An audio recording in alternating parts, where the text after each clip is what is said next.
Mandir Leher is a global talking point. Back home, there's one political family that's feeling the heat and the jitters.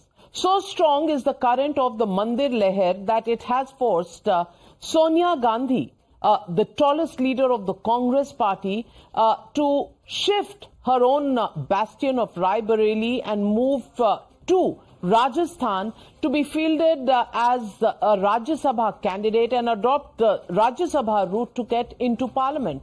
Flanked by her children Rahul Gandhi and Priyanka Gandhi Vadra, Sonia Gandhi filed her nomination papers for the upcoming Rajya Sabha polls from Rajasthan. After serving 5 terms as a Lok Sabha member of parliament from Rai Bareli, Sonia Gandhi seems to have now understood that even the Gandhi Parivar and the Gandhi surname may not stand a chance before the Mandir Leher in 2024 Uttar Pradesh. Expectedly, the BJP is calling this an admission of defeat. They say Mrs. Gandhi is haunted by her son's Amethi rout and doesn't want the same fate for herself in the upcoming Lok Sabha election. Listen in.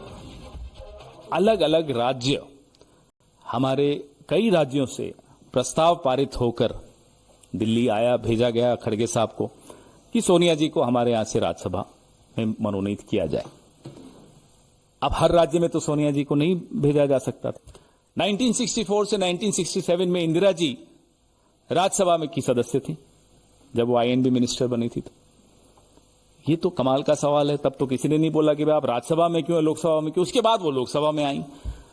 तो ये कोई इसमें मुझे नहीं लगता कुछ ज्यादा पढ़ने की आवश्यकता है। बीजेपी का क्या मतलब है भाई?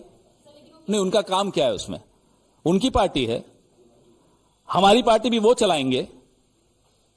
बेचारे नड्डा जी का तो कुछ पता ही नहीं चलता।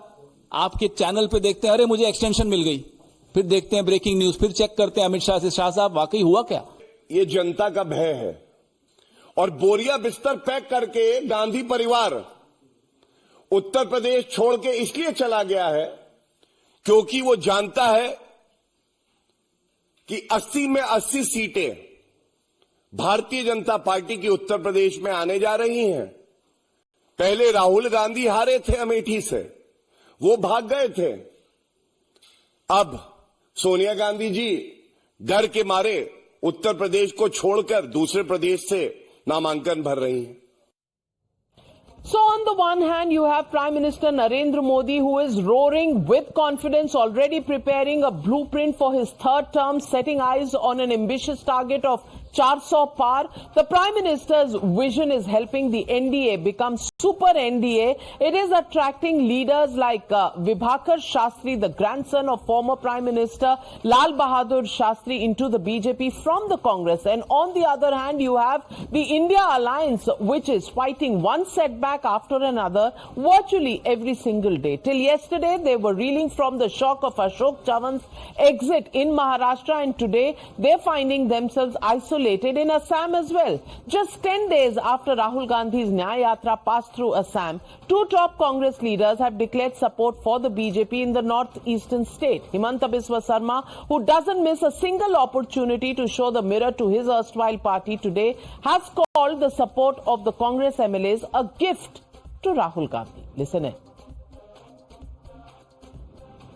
Assam will become a state where all MLAs will support state government and central government.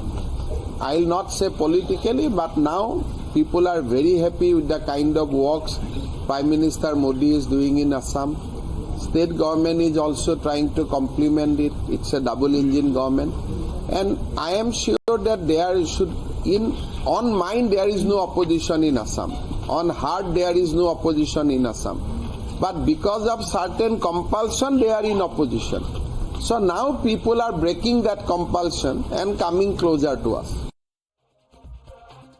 Well, it's not just the Congress party that is feeling the heat. Even the Samajwadi Party in Uttar Pradesh has divergent voices that are coming in from Apna Dal, Kamarwadi leader Pallavi Patel, as well as statements coming in from Swami Prasad Maurya, who has resigned from his position. In fact, Pallavi Patel even says nothing to do about the PDA in the Rajya Sabha nominations that have been made. Listen in to this war of words, even in Akhilesh's own backyard. देखिए, हम लोग राजनीति और किस बात की कर रहे हैं और नारा क्या है हमारा, पीडीए। तो अगर पिछड़ा, दलित, मुसलमान, अल्पसंख्यक समाज हमारा नारा है तो हमारी करनी में और हमारी कथनी में वो दिखना चाहिए। हम वोट उनका ले रहे हैं, लेकिन जब ईमानदारी से प्रतिनिधित्व देने की बात आती है तो हमको बाध्य कर दिया जाता है कि हम मदान लोग जिनको, बच्चन और रंजन को जिनको पीडीए कह रहे हैं, उनको वोट दें। क्यों वोट दें? राजनीति ईमान से होती है और हम प्रतिबद्ध हैं इस बात को लेकर के कि पिछड़ा, दलित, मुसलमान समाज का अगर वोट ले रहे हैं तो उनकी भागीदारी सुनिश्चित करें। अगर उनकी भागीदारी नहीं है तो वोट क्यों है? Well, ladies and gentlemen, that brings us to the legitimate question on the news hour tonight. Super NDA, has it stumped broken India? That's the question and that's the debate on the other side. You're watching the News Hour first. Debate number 1 on Times Now, Super Prime Time. Joining me tonight, Vivek Silas, national spokesperson of the Samajwadi Party, Tausif Ahmed, political analyst, Lokesh Jindal, political analyst, supports the Congress Party, Smita Prakash, editor, ANI, Harshvardhan Tripathi, senior journalist. But my first question goes to Shehzad Poonawalla, national spokesperson of the BJP. And Shehzad Poonawalla, why is the BJP targeting the Congress Party? Yes, Sonia Gandhi is shifted from Raebareli to the Rajya Sabha route, but so has Mr. JP Nadda of the BJP, number one. And number two, everybody knows that she hasn't been keeping very well, and Rajya Sabha route for her, during the summers of this year, not fighting a Lok Sabha is purely her personal choice. Why is the BJP making this such a huge political issue? सबसे पहले नाविका जी, आज जो अगर दृश्यों को देखेंगे तो उसको इस प्रकार से बोला जा सकता है कि मोदी जी इन दिव्य सभा, सोनिया जी इन राज्य सभा एंड कांग्रेस एंड राहुल इन शोक सभा।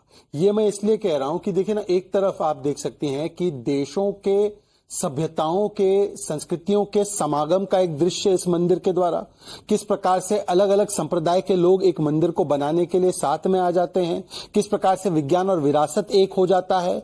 ये है सनातन की ताकत जिसको मोदी जी ने उभारा है, केवल भारत में नहीं, केवल अयोध्या में नहीं, अबू धाबी में भी। और दूसरी तरफ आप क्या देखती हैं कि हर रोज इंडी गठबंधन में एक शोक सभा वाली समाचार सामने निकल कर आती है। आज देखिए, हमने किसी को टारगेट नहीं किया।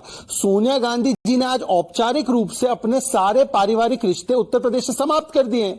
अब बताइए ना, पहले राहुल गांधी 2019 में निकल गए क्योंकि वो अमेठी से हार गए। उसके बाद उन्होंने अमेठी और उत्तर प्रदेश के लोगों के लिए क्या क्या नहीं कहा। फिर प्रियंका वाड्रा ने कहा कि उत्तर प्रदेश के लोग जो थे वो भैया होते, चन्नी जी के जोक पर वो मुस्कुरा रही थी। उसके बाद आज जिस प्रकार से ऑफिशियली जिस प्रदेश ने इनके पूरे परिवार के राजनीतिक करियर को पोषित किया है, उनके साथ आज उन्होंने तलाक तलाक तलाक फरमाकर वो निकल गए। ठीक है, परंतु आज देखें कि और क्या संदेश आ रहा है। मैं इसलिए कह रहा हूं शोक सभा अर्थात जोक सभा बन चुका है ये, क्योंकि आज आपने अभी पल्लवी पटेल का बयान सुनाया।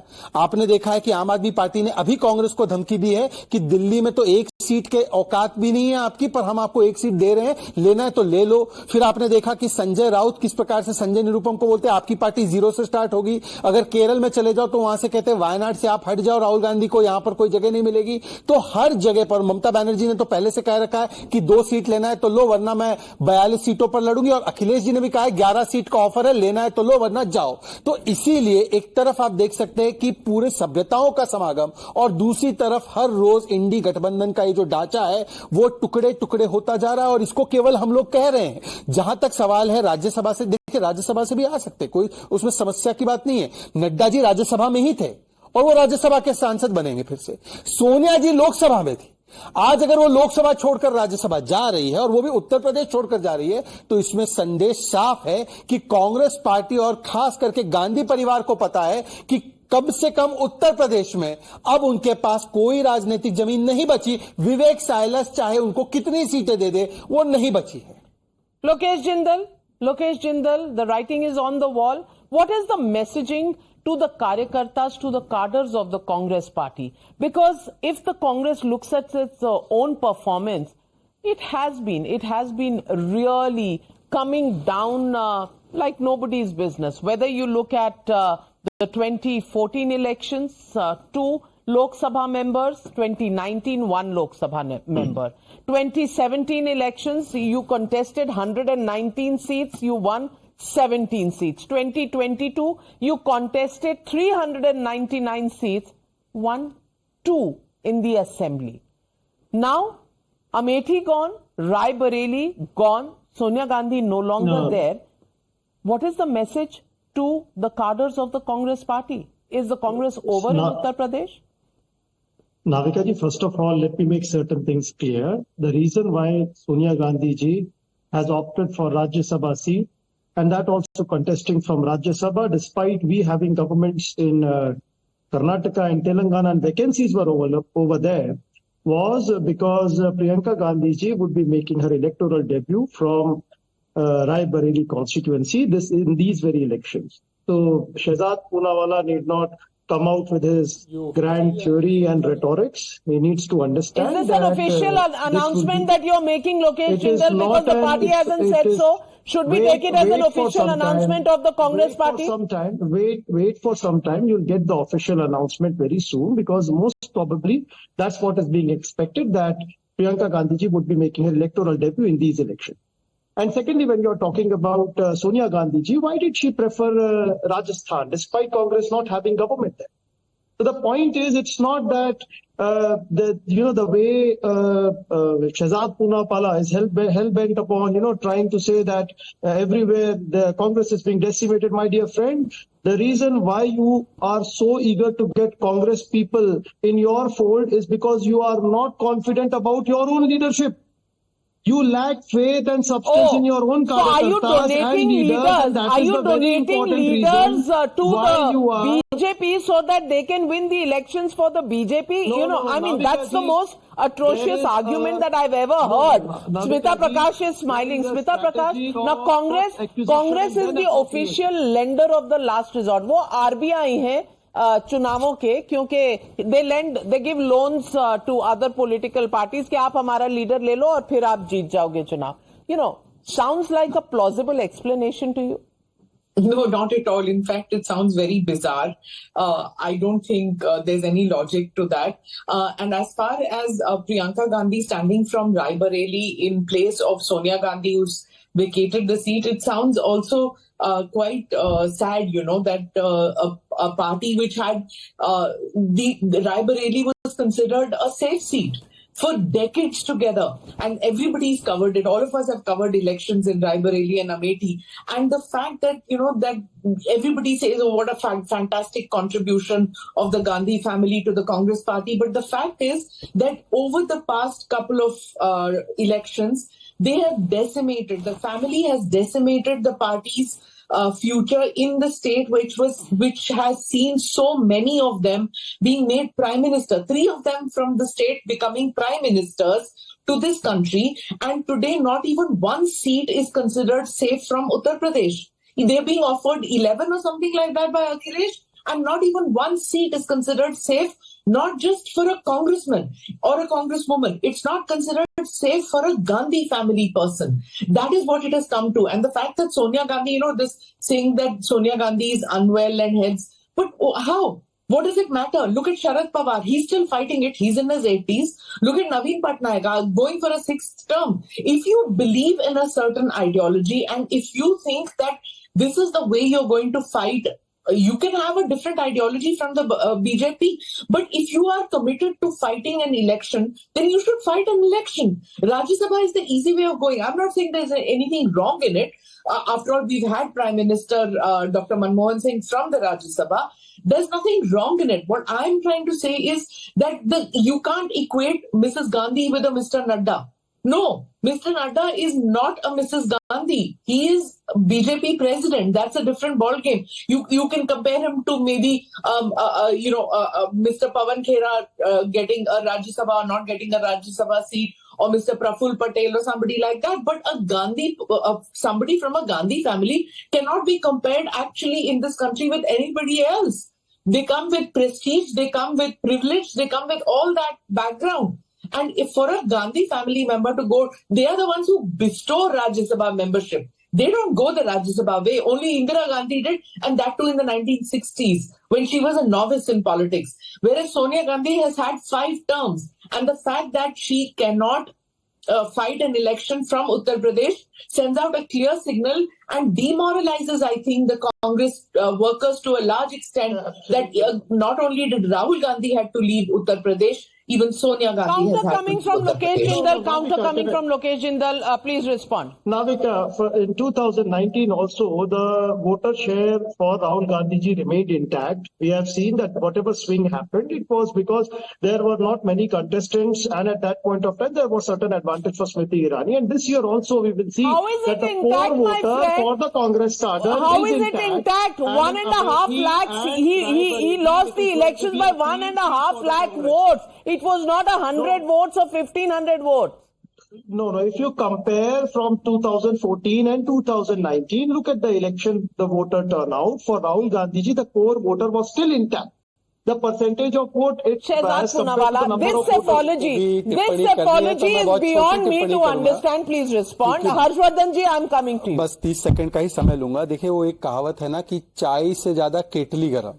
यहां पर प्रियंका की कोई ऑफिशियल औपचारिक घोषणा नहीं हुई है। केटली बोल रही है कि घोषणा हो चुकी है। भाई, अगर वोट आपके सलामत है तो राहुल जी से कहिए उत्तर प्रदेश लड़ ले। बीच में मत बोलिए। लोकेश जी, छोटी टिप्पणी करनी है। लोकेश, आई रिक्वेस्ट यू अपनी बारी में, प्लीज। I request you. आप प्लीज,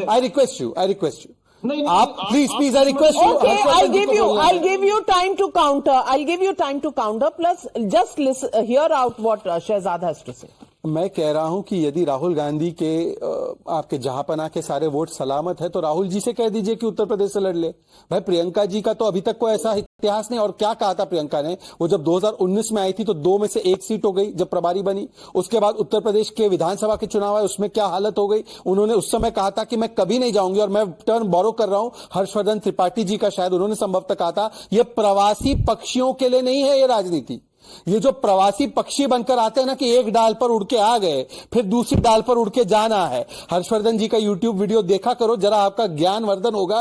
प्रवासी पक्षियों के लिए नहीं है इस प्रकार की राजनीति। और जहां तक आपने आरबीआई से कंपैरिजन किया, RBI is lender of last resort. यहां पर रन ऑन द बैंक है। तिजोरियां खाली हो चुकी है, वोटों की तिजोरियां भी खाली हो चुकी है। शहजाद जी, आपको देखकर एक मुहावरा बड़ा याद आता है। किसी आप राहुल जी के लिए मुहावरे तय कर लो। नहीं, सुनो। जब हम आपका इतिहास भली भांति जानते हैं, हम आपको भी बहुत अच्छी तरह जानते हैं, और तो आप पर्सनल टिप्पणियां किसी व्यक्ति पर ना करें, पहले अपने गिरेबान में झांक लें। और दूसरी बात, राहुल गांधी जी इस बार अमेठी और वायनाड से चुनाव लड़ने वाले हैं, इस बात की आप चिंता ना करें। ब्रेकिंग न्यूज में आप बिल्कुल इस चीज की चिंता ना करें। ब्रेकिंग न्यूज, ये सारे ब्रेकिंग न्यूज अनौपचारिक तरीके से क्यों आते हैं? ये कांग्रेस पार्टी अजय राय क्यों नहीं कहते हैं? कांग्रेस पार्टी के इतने दिग्गज स्पोक्स पर्सन हैं, वो नहीं बोलते। लेकिन लोकेश जिंदल जी, आप हमें ब्रेकिंग न्यूज पर ब्रेकिंग न्यूज दे रहे हैं अनऑफिशियली। ऑफिशियल अनाउंसमेंट आता ही नहीं। हर्षवर्धन त्रिपाठी जी, मैं आपसे पूछना चाहती हूँ, आचार्य प्रमोद कृष्णम जी भी अभी कांग्रेस छोड़कर निकले ही हैं। शायद उनकी कुर्सी अभी भी गर्म होगी। Political advisor to Priyanka Gandhi Vadra ji थे वो। और कब से कह रहे हैं कि राहुल गांधी अगर चुनाव नहीं जिता सकते तो प्रियंका गांधी को पार्टी का प्रेसिडेंट बना दो। नहीं बनाया किसी ने। अब रायबरेली प्रियंका गांधी वाड्रा को भेजा जाएगा। क्या हमेशा के लिए राहुल गांधी के रास्ते से हट जाएं एक बार हार कर? क्या ये एक कॉन्स्पिरेसी थियोरी मानी जाए अगर लोकेश जिंदल जी जो कह रहे हैं वो सही है? और दूसरी बात मैं पूछना चाहती हूं कि ठीक है, तबीयत ठीक नहीं है, राज्यसभा से आना चाहती हैं, लेकिन सक्रिय राजनीति में तो है ना, और राज्यसभा से भी आएंगी तो सक्रिय राजनीति में रहेंगी। तो सक्रिय राजनीति जितनी लोकसभा से हो सकती है उतनी राज्यसभा से भी हो सकती है, क्योंकि रायबरेली तो गांधियों की सीट थी। Is it not safe anymore as the point Smita Prakash raised? That's the question. Namika जी, मुझे लगता है कि सबसे बड़ा सवाल यही है कि क्या श्रीमती सोनिया गांधी का रायबरेली पर अब भरोसा नहीं रह गया?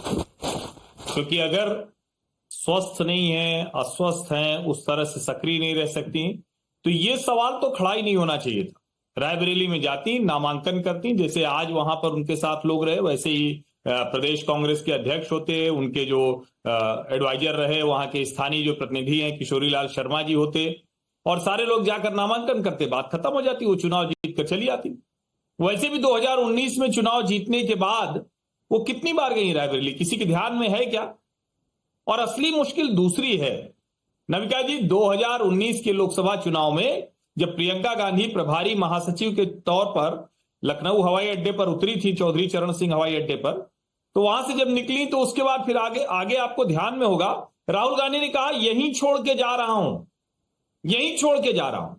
और पता चला कि शीला कौल जी के घर में थोड़ा सफेदी होने लगी थी, पुताई वगैरह होने लगी थी। न तो वो घर पता चला, न प्रियंका जी का पता चला। और तो और अमेठी से हारने के बाद राहुल गांधी भी, वो लगा कि जैसे चलो ठीक है हार गए तो अब क्यों हमें जाना है।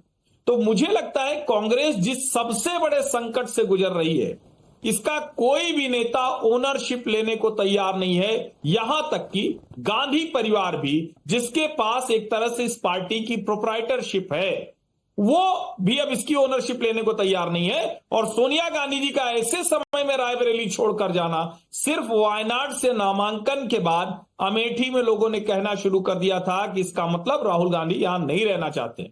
और रायबरेली छोड़ के जाने का मतलब हुआ कि वहां के लोग ये मान लेंगे कि शायद अब कांग्रेस पूरी तरह से हताश हो चुकी है, निराश हो चुकी है। 24 के पहले ये बहुत ही खराब हुआ है कांग्रेस के लिहाज से।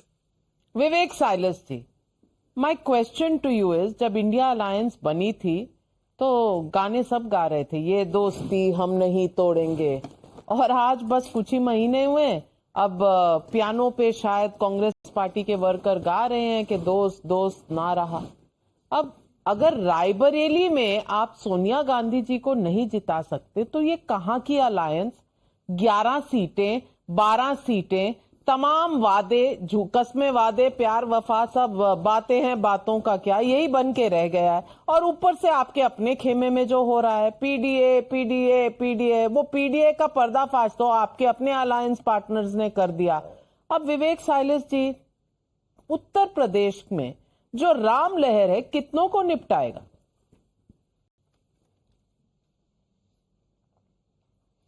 First of all, very good evening to you, Navika ji. I was very, very glad to listen to Smita Prakash ji today. I'm very happy that she compared the National President of the Bharatiya Janata Party, Mr. J.P. Nadda, to Mr. Pawan Kheda and Praful Patel ji. I'm very, very glad. He deserves nothing more than that, Navika ji. Now coming to Uttar Pradesh. As far as the Samajwadi Party is concerned, Samajwadi Party has always been a very democratic party. People have their own views and people are independent to express their own views. You are talking about Mr. Swami Prasad Maurya or Pallavi Patel ji today, right? I know you are talking about them. They had their resentment against the Samajwadi Party. They expressed their view. We are not like the Bharatiya Janata Party, where the decision comes from Delhi and everyone has to following it, whether willingly or unwillingly. Take the example of Rajasthan. Mr. Sharma, Bhajanlal Sharma, the first time MLA was made the Chief Minister of Rajasthan. No one dared to speak a word because the decision and the farman was taken from the king, where there is no democracy. Take the example of Madhya Pradesh. Mr. Mohan Yadav was made the Chief Minister. The previous Chief Minister was booted out. No one dared to speak a word against them. Samajwadi Party is a democratic party. People have their resentment. This is our internal matter of the Samajwadi Party, and definitely it will be sorted out very shortly. There is no problem. One thing more I would like to add, Navika ji, very humbly, benevolently, that as far as Mr. Swami Prasad Maurya is concerned, when he was at the post of the General Secretary, the Bharatiya Janata Party, their spokesperson, even the media always questioned why is he at the General Secretary's post. Today, when he is not at the General Secretary post, again the question is there, why has he left the force?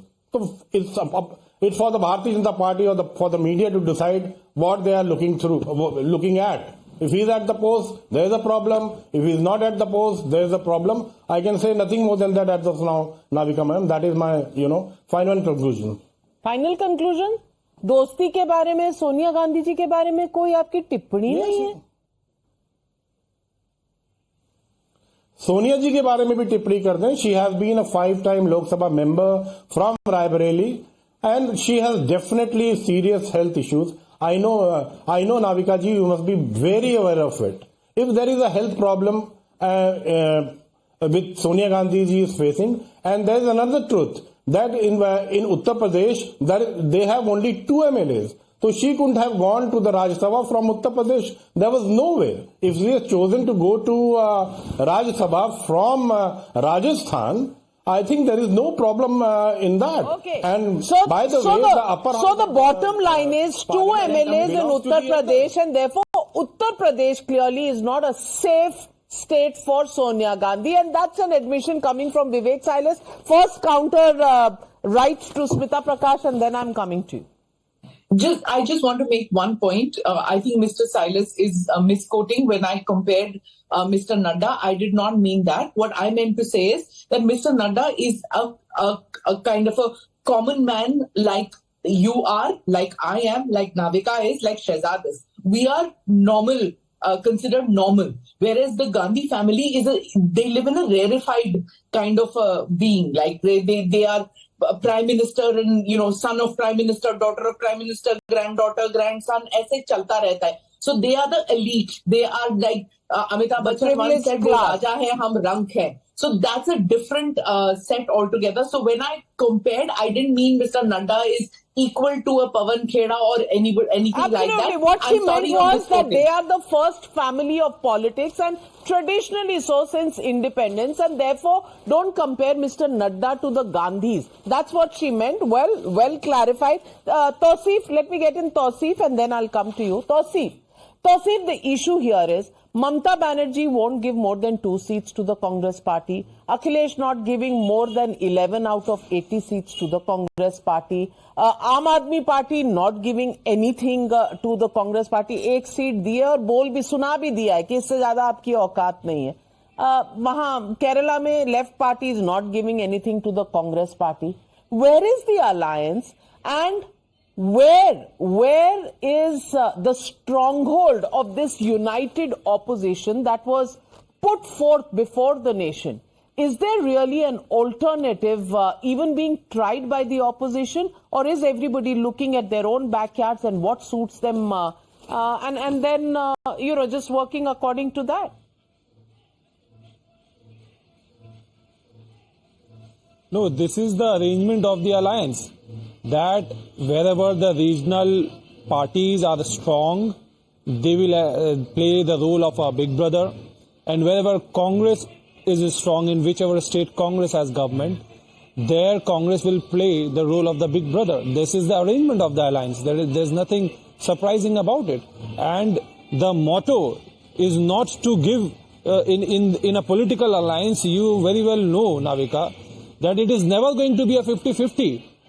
It is always, the focus is always on to win the election, and on the basis of each seat, each constituency, a decision is taken on the basis of each constituency, which party is more probable, which candidate has more potential to win the seat, and on that basis, party is going to field their candidate.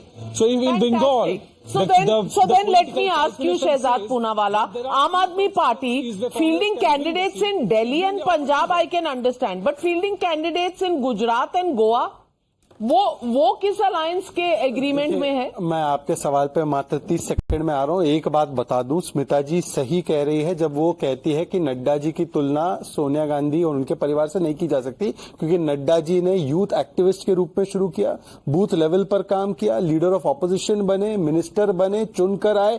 उसके बाद जब उनको राष्ट्रीय स्तर पर महासचिव और उसके बाद राष्ट्रीय अध्यक्ष की उनको जिम्मेदारी दी गई, तो निश्चित रूप से जैसे खड़गे जी भी राज्यसभा के माध्यम से आते हैं, वो पूरी पार्टी का भी संचालन करते, तो राज्यसभा से वो है, तो उसमें कोई हमें शर्मिंदगी की बात महसूस नहीं होती. वो पूरे पार्टी को जिताते हैं. दूसरी बात मैं केवल इतना कह दूं, देखिए आज क्या कहा गया है विवेक साइलेस के द्वारा कि सोनिया जी की तबियत बड़ी खराब है. भाई राज्यसभा, देखिए with all due respect to Sonia Gandhi ji, Rajya Sabha कोई असाइलम नहीं है. राज्यसभा कोई इन लोगों के लिए जगह नहीं है, वहां पर भी काम चलता है देश का।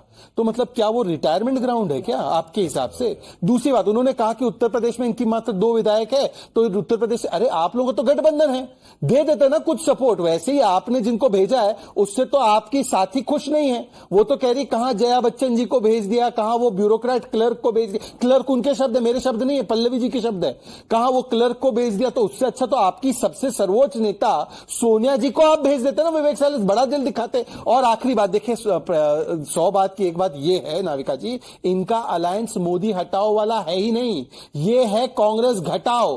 बंगाल से कांग्रेस घटाओ, दिल्ली से कांग्रेस घटाओ, पंजाब से घटाओ, उत्तर प्रदेश से घटाओ, केरल से घटाओ, सब जगह कांग्रेस घटाओ चल रहा है। ये मोदी हटाना नहीं चाहते, ये कांग्रेस को घटाना चाहते हैं। इसलिए तौसीफ से पूछिए, विवेक से पूछिए, ये कोई सीट नहीं देना चाहते कांग्रेस को। जवाब प्लीज रिस्पॉन्ड लोकेश जिंदल।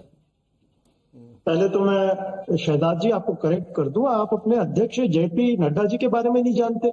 आप नहीं जानते उनकी पत्नी एक बहुत बड़े राजनीतिक परिवार से है, उनकी सासू भाई साहब देखिए, अगर लोकेश जिंदल जी मैं व्यक्तिगत होना शुरू कर दूंगा ना लोकेश जी, आपकी क्या हैसियत कांग्रेस पार्टी में है ये मैं भली बात ही जानता हूं।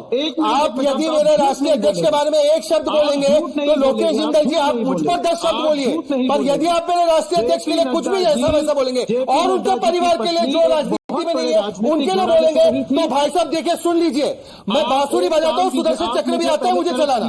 लोकेश जी मुझे उत्तेजित मत कीजिए, आप मेरे राष्ट्रीय अध्यक्ष जी के परिवार के बारे में कुछ नहीं बोलेंगे, उनका परिवार का राजनीति से कोई लेना देना नहीं है। सॉरी, आप ये टिप्पणी यही समाप्त कीजिए, इसके आगे आप बोलेंगे तो मैं भी अपनी बात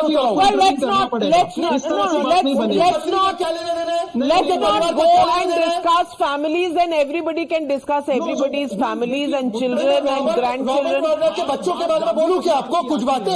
अगर नहीं, रॉबर्ट वाड्रा के बच्चों के बारे में बोलूं क्या, मैं मुंह खोलूं क्या? एक झूठ फैलाया जाता है जेपी नड्डा जी जो है बिल्कुल भी राजनीतिक बैकग्राउंड से नहीं है। इशू हियर इज कि अलायंस पार्टनर्स क्या बड़ा दिल नहीं दिखा सकते थे? विवेक साइलेंस जी, इस पर तो एक जवाब बनता है। जी बिल्कुल जवाब दूंगा नाविका जी, आपको बिल्कुल मैं तत्पर रहता हूं, आपका सवालों का मैं जवाब बिल्कुल दूंगा। देखिए 11 सीटें हमने कांग्रेस पार्टी को दी थी, जहां से हमको लगता था कि कांग्रेस पार्टी बहुत अच्छा करेगी और बिल्कुल फाइट में रहेगी और भारतीय जनता पार्टी को मुंहतोड़ जवाब देगी। उनका कॉम्बिनेशन उन 11 सीटों पे बिल्कुल सटीक बैठ रहा था। लेकिन ये कोई कंपल्शन ही नहीं है कि हम नहीं, रायबरेली तो बिल्कुल समाजवादी पार्टी, रायबरेली तो पिछले 5 चुनाव से समाजवादी पार्टी हमेशा कांग्रेस के लिए छोड़ती आई है। लेकिन हाँ, मैं आपको ये बता दे रहा हूं, कांग्रेस की एक नई लिस्ट हमारे पास आई है जिसमें उन्होंने कुछ और सीटों की डिमांड की है। मैं आपको आपके एक चैनल पे खुलासा कर रहा हूं कि जाते जाते ये कांग्रेस को मुझे लगता है 16-17 सीट में कहीं बात बन जाएगी। 16-17 सीटों पर।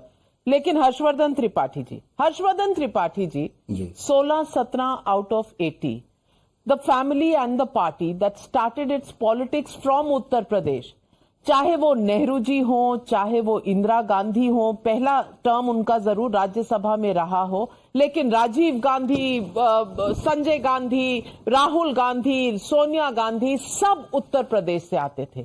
सवाल घूम फिर कर वहीं आ जाता है कि क्या उत्तर प्रदेश में अब ऐसी कोई सेफ सीट नहीं है जहां से सोनिया गांधी लड़ सकें? क्या इसलिए रुख किया राज्यसभा का और राजस्थान का? क्योंकि चॉइस शायद तेलंगाना कर्नाटक में भी थी, लेकिन ऑलरेडी राहुल गांधी साउथ जा रहे हैं, तो एक आदमी कम से कम नॉर्थ तो रह जाए, चाहे उत्तर प्रदेश में नहीं। क्या ये मजबूरी थी कांग्रेस पार्टी की? देखिए नविका जी, सोनिया गांधी जी का मुकाबला किससे है? नरेंद्र मोदी गुजरात और उत्तर प्रदेश से चुनाव लड़ते हैं, वडोदरा छोड़कर यहां चले आते हैं। अब वो कहते हैं कि मैं उत्तर प्रदेश का सांसद हूं, आपका जनप्रतिनिधि हूं। किसी न किसी बहाने से प्रधानमंत्री वहां होते हैं, कार्यक्रम होता है, वहां लोगों से मिलते हैं, वहां की जो पूरे बनारस की आप एक तरह से कहें कि उसका चित्र बदल गया है, उसकी स्थिति बदल गई, ये एक जनप्रतिनिधि होता है। अब रायबरेली और अमेठी, हम तो प्रतापगढ़ जिले के हैं मूलतः, हमारे यहां से तो लगी हुई सीमाएं हैं, तो मुश्किल से अभी कुछ समय पहले तक ना नविका जी वहां न रास्ता था, न गेस्ट हाउस था, न आने जाने के लिए कुछ था, कुछ भी नहीं था। और अभी भी आप जाएंगी तो रायबरेली से पहले आपको सारस गेस्ट हाउस मिल जाएगा, एक फिरोज गांधी के नाम पे इंस्टीट्यूट मिल जाएगा, एक आध दो और ऐसी चीजें मिल जाएंगी। सवाल ये कि देश में इतनी ताकतवर स्थिति में रहने के बाद अपनी कॉन्स्टिट्यूएंसी के लिए किया क्या, और जहां स्वराज भवन, जहां घर रहा आनंद भवन और स्वराज भवन, वहां तो कब के चले गए। नेहरू जी की कॉन्स्टिट्यूएंसी से तो एकदम आउट हो गए फूलपुर से। मुझे लगता है कि गांधी परिवार में वो पॉलिटिकल, जिसको कहते हैं ना कि राजनैतिक इच्छा शक्ति, वो खत्म हो चुकी है। और मैं फिर से दोहरा रहा हूं कि राजनीति प्रवासी पक्षी की तरह अब नहीं हो सकती है, ये संभव नहीं है। आपको वहां खड़े होकर अपने लोगों के साथ भरोसा देना पड़ेगा। आपको कहना पड़ेगा कि हाँ, हम राजनीति कर रहे हैं, हम आपके जनप्रतिनिधि हैं, तो आपके प्रतिनिधि के तौर पर हर समस्या में हम आपके साथ खड़े हैं। क्या अमित शाह राज्यसभा नहीं जा सकते थे? और जेपी नड्डा के बारे में, उनके परिवार के बारे में, उनकी दूसरी चीजों की टिप्पणी लोकेश जिंदल कर रहे थे। जेपी नड्डा अखिल भारतीय विद्यार्थी परिषद से निकलकर यहां तक पहुंचे हैं। वो ठीक बात है कि वो राज्यसभा के जरिए आ रहे हैं, हर पार्टी का अपना एक तरीका होता है, और उन्होंने तय किया कि फिर से राज्यसभा से जाएंगे। लेकिन जो अभी मास लीडर है, जिनको पार्टी देखती है, वो कहां खड़े हैं, ये सबसे महत्वपूर्ण है। मैं सिर्फ समय कम है Lokesh Jindal ji, but I just want to say, I just got this WhatsApp forward and as I show this to the camera, एक समय था when Manishankar Iyer said, "Chai wala, tu chai bech." Today somebody's put out this meme which says, "Dip, dip, dip," and there is a chai wala cup over there and a biscuit which is called the India Alliance. Dipped. अब चाय में biscuit पड़ा, गल गया, टूट गया। यही हाल शायद चाय वाले ने इंडिया अलायंस का कर दिया है। So the next time the India Alliance or the Congress Party tries to train its guns on Prime Minister Narendra Modi, I have just one fact to put out. While his 2 terms have been seen as 2 majority terms by the BJP after 30 years, where the vote share and the number of seats have only increased, for the 3rd term, he's made a declaration, the confidence is there, and it's not just here in India, it's also his stature across the world, presently being showcased in the United Arab Emirates. On the other hand, what about the confidence of the opposition, especially the largest national party, the Congress Party? Well, that's a question I leave to the viewers for their perception and their judgment.